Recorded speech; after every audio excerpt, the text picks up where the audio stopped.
सी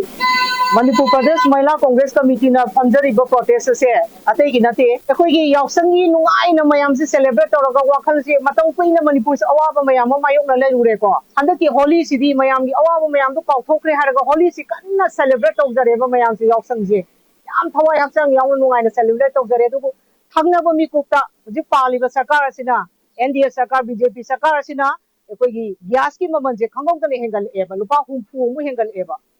हुंफु high से कनागुम लेजदबमददी अदुकी मतिक यामग्रेको ममल से सिदैसिदा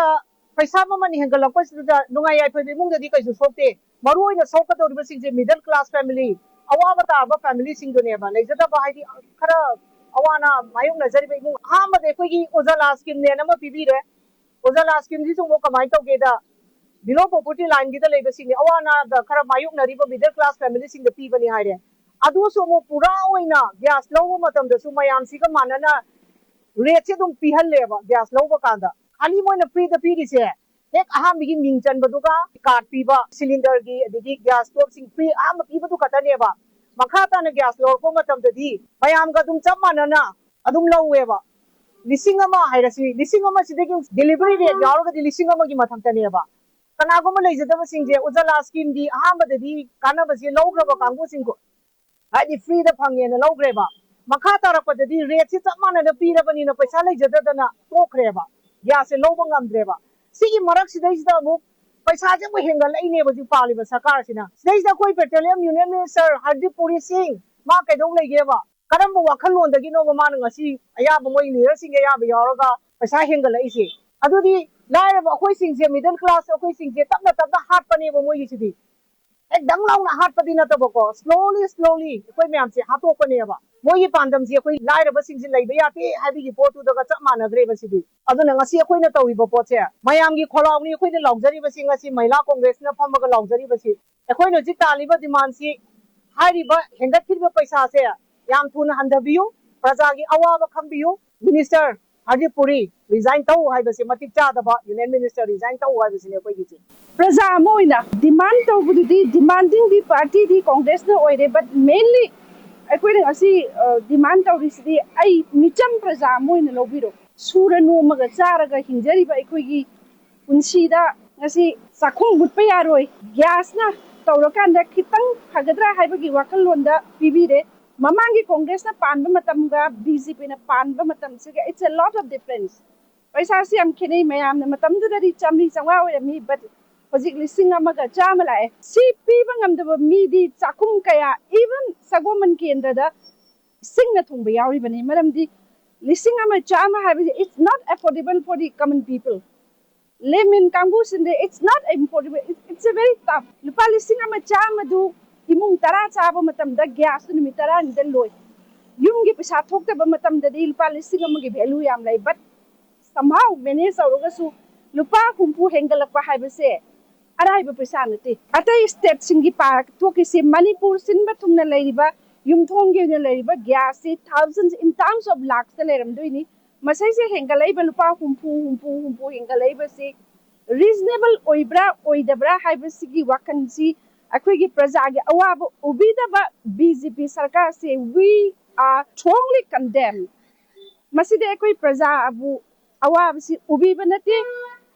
akhoi khitang yengbiu akhoi gi praja mayam sigi su khitang khanbiu lupa humpu suddenly lupa humpu hengalakpa haibasi satina reasonable oiba pot nate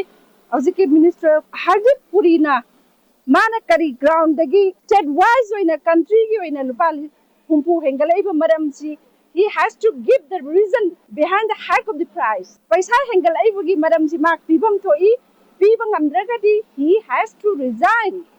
Masine koine tawiba dabi say not as a Congress worker as a layman micham praja moina so pai ko feelings to ne aina sharing tawise ngasi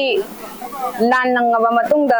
akoi ahan boina holiday gi nungai ba habidi yaksang festival gi nungai ba marak sida festival ek loi baga gas gi maman henkale haiba pau se tabada aduki mating nungai te maramdi ai isa se lamlai dagi ni lamlai block dagi laksabani ado akoi na hoje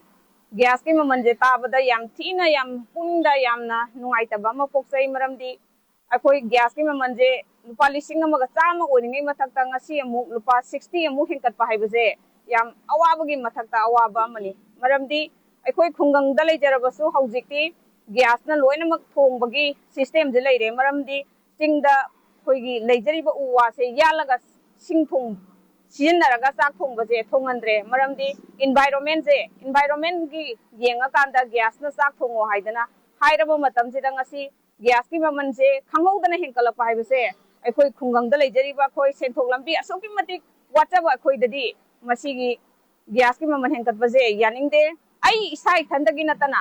मयांगी ओइना सनबिदा अखोइगी मणिपुरदा लेरिबा खुंगंगी lambda लेजरिबा अखोइदी Sen थोकपसे यामना वाचबनिना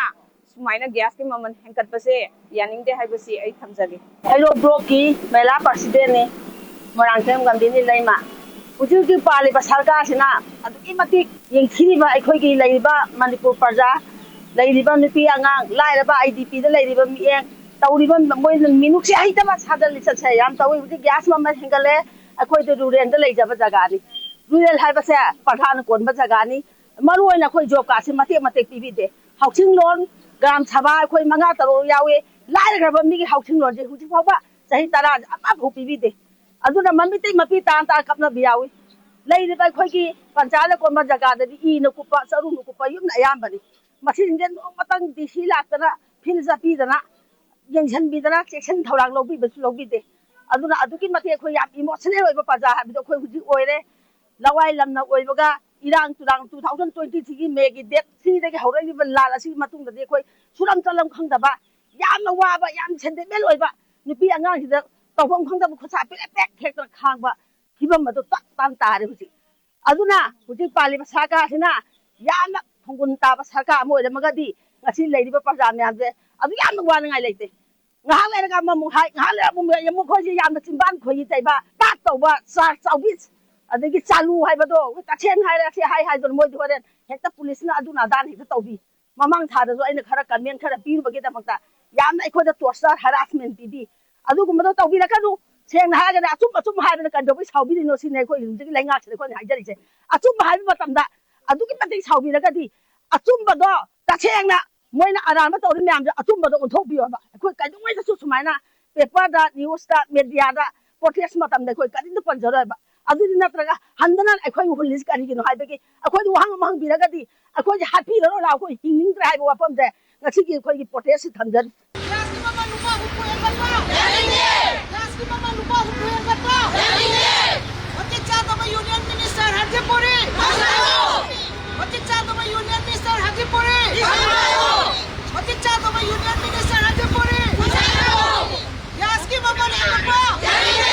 Yaski mama lekapa. Yaski mama